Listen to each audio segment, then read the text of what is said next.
ठीक है, और मैंने इनको बनाया मैनेजर,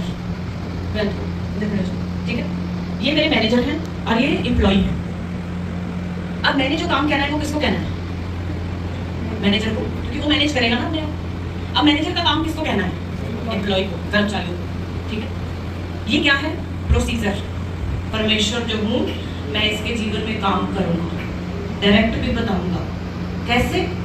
वचन के जरिए जब ये पढ़ रही होगी, कैसे जब ये सो रही होगी मैं इसे सपना दूंगा, समझ आ रहा है?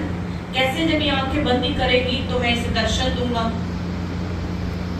अब ये तो था परमेश्वर, अगर इसका रिलेशन परमेश्वर के साथ बहुत गहरा और रोज रोज परमेश्वर से बात करना और सुनने वाला है। अगर इसका रिलेशन ऐसा नहीं है, कच्चा पक्का है, कभी चर्च जाना कभी ना जाना, बुरा नहीं मानना कि मुझे नहीं पता एम्प्लॉय काम करेंगे तो मुझे तुमसे मतलब है, मुझे तुम्हारी सैलरी रुकेगी, ऐसे होता है ना, होता है ना ऐसे। तो फिर अब इनका क्या काम होगा? इनका काम होगा इन्हें गाइड करना, इनके पीछे पड़ जाना अच्छे से। अगर तो ये उसके अधीन होंगे तो ये मानेंगे और गवाही आएगी। अगर ये नहीं मानेंगे, मान लो एक दिन मान ली, फिर 10 दिन छुट्टी, हम कोशिश कर रही हूँ, कोशिश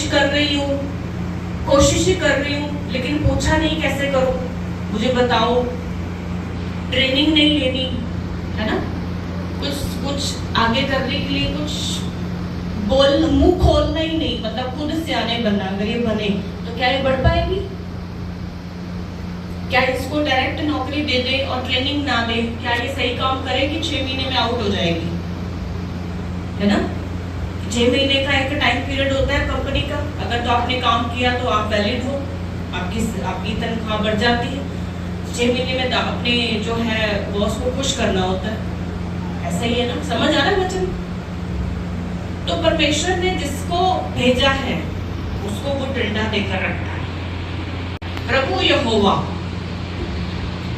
अपने दासों पर बिना कुछ मरम, यानी बिना बातें, बिना भेद, बिना कुछ किसी के बारे में बताए खुद नहीं करता। ये प्रभु ने खुद कहा है।